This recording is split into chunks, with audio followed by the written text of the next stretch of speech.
Hello दोस्तों, जय श्री श्याम। और आज के इस ट्रैवल व्लॉग में हम बैठे हैं रेल रेस्टोरेंट में और कर रहे हैं किसी का इंतज़ार जो हमें लेके जाने वाली है एक बहुत ही डिवाइन जगह पर। और जिसका हमें इंतज़ार था वो भी फाइनली आ गई। तो चलो बाबा श्याम का नाम लेकर शुरू करते हैं अपनी यात्रा। जय श्री श्याम। तो अभी बज रहे हैं सुबह के 5:30 और अब पहुंच गए हैं बाबा खाटू श्याम की नगरी। और ये तोरण द्वार, ये हमारे साथ प्रभात भाई जो कि पहली बार खाटू श्याम जी आए हैं, फर्स्ट टाइम भाई। और ये हमारे साथ मानिक सर है, ये पहली बार खाटू श्याम जी आए हैं। तो सर कैसा लग रहा है आपको यहाँ के?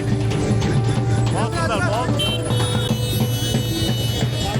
तो अब हम करते हैं बाबा के दरबार में एंट्री और फिर आपको दिखाते हैं बाकी यहाँ के नज़ारे। तब तक ये चेक करो, यहाँ पे निशान लेकर बहुत सारे आए हुए हैं। तोरण द्वार से एंट्री लेकर अब हम लेंगे रूम, जहां हम नहा धोकर बाबा श्याम के दर्शन की लाइन में लग सकें। तो नहा धोकर अब हम आ गए हैं बाबा श्याम के उस दरबार के पास जहां आपकी सारी मन्नतें, सारी इच्छाएं पूरी हो जाती हैं। और यहाँ की प्रसाद की दुकानों से हम बाबा का पसंदीदा चूरमा, पेड़े और पंचमेवे का प्रसाद बाबा के लिए लेंगे। और साथ ही हम बाबा के लिए गुलाब भी लेंगे जो बाबा को पसंद है।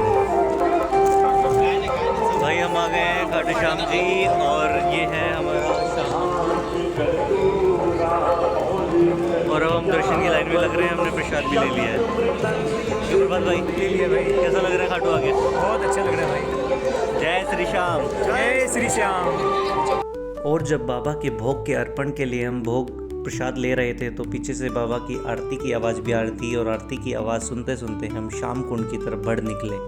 और सबसे पहले हम पहुंचे प्राचीन श्याम कुंड जो कि नवीन श्याम कुंड के जस्ट पीछे ही मौजूद है। तो आओ चलते हैं प्राचीन श्याम कुंड में। जय श्री श्याम। जय श्री श्याम। ये है प्राचीन श्री श्याम कुंड जहाँ से बाबा श्याम का शीश निकला था। और ये हमारे शीश के दर्शन करो उस जगह के। पहले जब यहाँ खुदाई करवाई गई थी तो बाबा का शीश यहाँ से निकला था और फिर उसे स्थापित करके ये बाबा का मंदिर यहाँ बनाया गया। प्राचीन श्याम कुंड के दर्शन के बाद हम चलते हैं नवीन श्याम कुंड पर, जहाँ स्नान करके भक्त धन्य हो जाते हैं।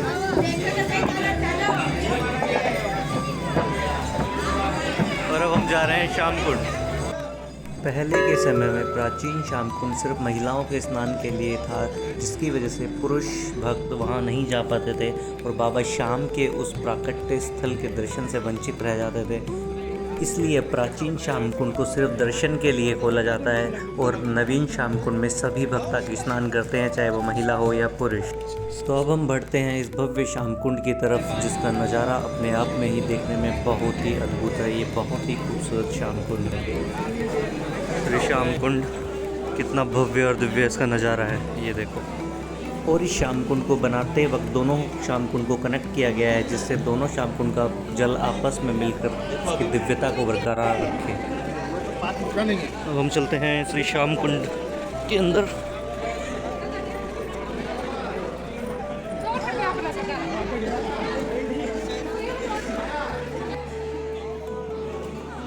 और अक्सर ही यहाँ से लोग श्याम कुंड का जल अपने साथ में अपने घर लेके जाते हैं, अपने घर में छिड़काव करने के लिए, क्योंकि श्याम कुंड का जल भी गंगा की तरह ही पावन और पवित्र जल है, जो कि लोग अपने घर की शुद्धि के लिए लेके जाते हैं अपने साथ में। और फिलहाल हैं हम श्याम कुंड में, जो कि बहुत ही पवित्र और डिवाइन श्याम कुंड है।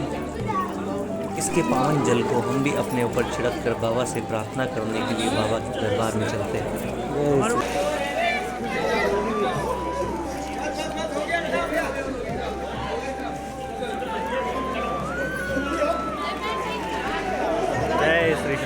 भाई ये है खाटू की नगरी और खाटू की गलियाँ, जो कि बहुत फेमस है अपने आप में। और एक श्याम भक्त के लिए ये गलियाँ किसी लंदन की गलियों से कम नहीं है। हर श्याम भक्त यहाँ आकर बहुत खुश हो जाता है। और ये दोनों भाई जो हमारे पहली बार आए हैं, सर कैसा लग रहा है? बहुत सुंदर, बहुत अच्छा लग रहा है। ये कैसा है? प्राचीन श्याम कुंड भी हमने देखा और नया वाला जो श्याम कुंड है वो भी देख लिया। तो अभी हमने आपको दोनों श्याम कुंड के दर्शन करवाए, जो प्राचीन श्याम कुंड जहाँ से बाबा श्री श्याम का शीश निकला था, और जो दूसरा श्याम कुंड जो सभी श्याम भक्तों के लिए नहाने के लिए ओपन है। तो दोनों के अभी आपने दर्शन किए। तो एक बार जोर से हो जाए नारा, जय श्री श्याम, जय श्री श्याम। बोलो खाटू नरेश की जय। बोलो श्री श्याम प्यारे की जय हो। बोलो लख दातार की जय हो। संडे के दिन छुट्टी होने की वजह से खाटू श्याम जी में भक्तों की थोड़ी सी कतार ज़्यादा होती है। इस वजह से रास्ते को थोड़ा सा डाइवर्ट कर दिया जाता है और भक्त इस रास्ते से आगे बढ़ते हुए बाबा के दर्शन करने के लिए चलते हैं। और ये एक बहुत अच्छी बात है कि हमारा आज का युवा छुट्टी वाले दिन बाबा श्याम के दरबार में दर्शन करने के लिए पहुंच जाता है, क्योंकि अध्यात्म में ही सबसे बड़ी शांति है। और यहाँ से शुरू होती है बाबा के दर्शन की कतार, जहाँ भक्त अपने बाबा के लिए भोग, इत्र, गुलाब और निशान लेकर निकल पड़ते हैं। भाई हम लग गए हैं बाबा श्याम के दर्शन की लाइन में और यहाँ से लाइन शुरुआत होती है। लाइन दिखा दे क्या? और बिल्कुल ये देखो भाई, ये देखो भाई, आज संडे है। संडे को बहुत ज़्यादा भीड़ है बाबा श्याम के दरबार में, लेकिन मज़ा आने वाला है भाई, मज़ा आने वाला है। हमने बाबा के लिए गुलाब भी ले लिया और बाबा के लिए हमने प्रसाद गुलाब सब है भाई, जो कि हम बाबा को अर्पित करने वाले हैं। और कहते हैं कि जो भी यहाँ सच्चे मन से अपनी मन्नत मांगता है उसकी मुराद पूरी सारी अधूरी इच्छाएं पूरी होती है यहाँ पे। बाबा श्याम के दरबार से दरबार है, कोई खाली नहीं लौटा है, इसीलिए बाबा श्याम को लखदातार भी कहते हैं। सही बात है भाई। संडे और एकादशी को भक्तों की भीड़ थोड़ी ज़्यादा होने की वजह से दर्शन में थोड़ा समय लग सकता है, लेकिन जय श्री श्याम बोलते हुए बाबा के दीवाने आगे बढ़ते रहेंगे। इन कतारों में सबके हाथों में बाबा के लिए गुलाब था और सबकी जुबां पे बस एक ही नाम था, हारे के सहारे की जय, शीश के दानी की जय, तीन बाण धारी की जय, लख दातार की जय, खाटू नरेश की जय। जय श्री श्याम। बाबा के दरबार में आने वाले सभी भक्तों के लिए बाबा के सेवकों की तरफ से पीने के पानी के पाउचेज निःशुल्क डिस्ट्रीब्यूट किए जाते हैं, जिससे किसी भी भक्त को किसी तरह की परेशानी ना हो। अब हम दर्शन के लिए आगे बढ़ ही रहे थे कि किसी ने कहा कि प्रसाद लाने का क्या ही फ़ायदा, प्रसाद तो यहाँ चढ़ता ही नहीं है। तो एक बात बताओ, क्या वो सर्वशक्तिमान भगवान किसी एक आदमी के चढ़ाने पर ही भोग ग्रहण करेगा?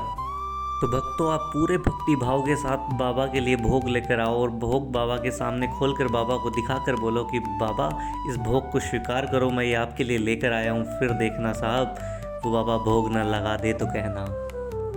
और काफ़ी इंतज़ार के बाद वो घड़ी आई जब तुमको देखा तो नजरें ये कहने लगी, हमको चेहरे से हटना गवारा। और इस तरह बाबा के मंत्र मुग्ध कर देने वाले स्वरूप के दर्शन कर कर हम बाहर निकले और बाहर खाटू के इस बाजार की तरफ निकल पड़े। खाटू में खाने पीने को लेकर कभी भी कोई समस्या नहीं होने वाली है, क्योंकि यहाँ बहुत सारे रेस्टोरेंट हैं जहाँ पे मात्र 80 रुपये से भरपेट खाने की शुरुआत हो जाती है। और यहाँ पर आप फेमस कड़ी कचौरी और मिर्ची बड़े का भी जायका ले सकते हैं। तो आओ अब पूछते हैं अपने साथियों से। भाई प्रभात, कैसा रहा फिर आज का दर्शन? भाई दर्शन बहुत अच्छा रहा, खाना भी मस्त, बहुत अच्छा था खाना भी। कैसा लगा सर? बहुत बढ़िया। दर्शन कैसे हुए? कड़ी कचौड़ी बहुत अच्छा है। सोच रहे हैं भाई नेक्स्ट टाइम कब आए और कब जल्दी दोबारा से मौका मिलेगा आने का। आप बताओ भाई, जल्दी कब फिर प्लान दोबारा से प्लान बनाएंगे और इस बार विदित को भी लेके आएंगे। विदित जो है मैच के चक्कर में नहीं आया है आज, ठीक है। कोशिश करेंगे कि अगली बार आ जाए भाई, कोई मैच ना हो तो। बिल्कुल। और अगर आप खाटू में रुकने का प्लान कर रहे हैं तो यहाँ पर बहुत सारी धर्मशालाएँ, बहुत सारे होटल और गेस्ट हाउस अवेलेबल हैं, जहाँ पे आपको रूम्स मात्र 300 से 400 रुपये की रेंज से स्टार्ट होकर मिलना शुरू हो जाते हैं, जहाँ आपको रुकने में कभी भी कोई भी प्रॉब्लम, कोई भी समस्या का सामना नहीं करना पड़ेगा। और जब आप यहाँ से वापस अपने घर की तरफ जाओ तो यहाँ से कुछ न कुछ ज़रूर ख़रीद के लेके जाओ, अपने लिए, अपने घर वालों के लिए, अपने लव्ड वंस के लिए। यहाँ से कुछ न कुछ शॉपिंग करके लेकर जाओ, क्योंकि कहते हैं ना कि तोहफे देने से खुशियाँ बढ़ती हैं। तो लखदातार के दरबार से अपनों के लिए खुशियाँ लेते जाओ और जय श्री श्याम कहते जाओ।